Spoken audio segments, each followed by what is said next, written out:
ചിരിക്കരുതേ. അതില്ല അവിടെ ചെന്നപ്പോ ആദ്യത്തെ കുറച്ച് ദിവസങ്ങളിൽ കുറച്ച് അനുമോളുടെ നിഴലായോ? കാരണം ഹൗസിനകത്ത് തന്നെ അനുമോളുടെ പി എന്നാണ് പറഞ്ഞോണ്ടിരിക്കുന്നത്. ഞാൻ ഒരു പോസിബിലിറ്റി ചോദിക്കട്ടെ. ആദ്യം അനുമോളുടെ പി എന്ന് പറഞ്ഞു എല്ലാരും, അത് കഴിഞ്ഞ് കട്ടപ്പാന്ന് പറഞ്ഞു. നീ എന്നെ കളിയാക്കുക അല്ല, കാര്യമായിട്ടാക്കിയതാ. പി ആയിരുന്നപ്പോ യു എസ് സേഫ്, കട്ടപ്പയുമ്പോഴത്തേക്കും കട്ടപ്പുറത്തായി.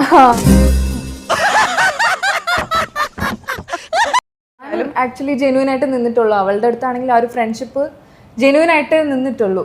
ഓഹോ, അത് ശരി. എന്താ വിശ്വാസായില്ലേ? ബട്ട് അവള് കുറച്ച് ഫേക്ക് ആയ പോലെ എനിക്ക് ഫീൽ.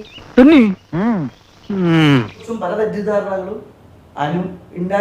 നിർത്തിന്ന് പറഞ്ഞിട്ട് എന്ത് ചെയ്യാനാടാ, ഞാൻ ഇങ്ങനൊരു ദുരന്തനായി പോയി. നിങ്ങൾ രണ്ടുപേരും കൂടി ഇന്ന് ജിസേലിനെ കുറ്റം പറഞ്ഞിട്ടുണ്ട്. ലാലേട്ടന്റെ എപ്പിസോഡ് വന്നപ്പോഴത്തേക്കും ശൈത്യ പറഞ്ഞു, അയ്യോ എനിക്കൊന്നും മനസ്സിലായിട്ടില്ല, ഞാൻ പറഞ്ഞിട്ടില്ല. അതല്ല ഉദ്ദേശം. അവൾ അങ്ങനെയൊക്കെ പറഞ്ഞോ? ഇതൊന്നും ഞാൻ കേട്ടിട്ടില്ല. മനസാക്ഷിയില്ല, സംസാരിക്കരുത്.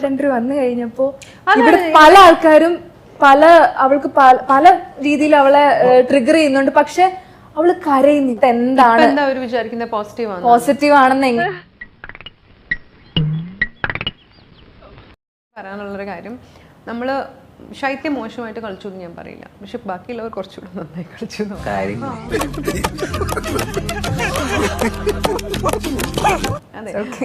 ഇതിലും വലുത് ഏതാണ്ട് വരായിരുന്നു, ഇങ്ങനെ തീർന്നത് കരുതിയാൽ മതി. കുറച്ചൊക്കെ കുതന്ത്രങ്ങൾ വേണമെന്ന് എനിക്ക് അവസാന നിമിഷം തോന്നി. ഈ അറിവ് എവിടെ നിന്ന് കിട്ടി? പത്രത്തിൽ നിന്ന് അടിച്ചു മാറ്റിയതായിരുന്നു. എന്റെ ബിഗ് ബോസ് വീട്ടിൽ എനിക്ക് പറ്റാതെ പോയത് അതാണെന്ന് ഞാൻ വിശ്വസിക്കുന്നു. ചർച്ച വേണ്ട, ചർച്ച വേണം. ഇന്ന് ഞാൻ എവിക്റ്റായി പോയില്ല എന്നുണ്ടെങ്കിൽ ഉറപ്പായിട്ടും നാളെ മുതൽ എന്റെ ഗെയിമുകളെല്ലാം മാറും. തോന്നിയ കാര്യം എന്ന് വെച്ച് കഴിഞ്ഞാൽ എന്റെ പെർഫോമൻസ് മോശമായതുകൊണ്ടല്ല ഞാൻ ഒരിക്കലും.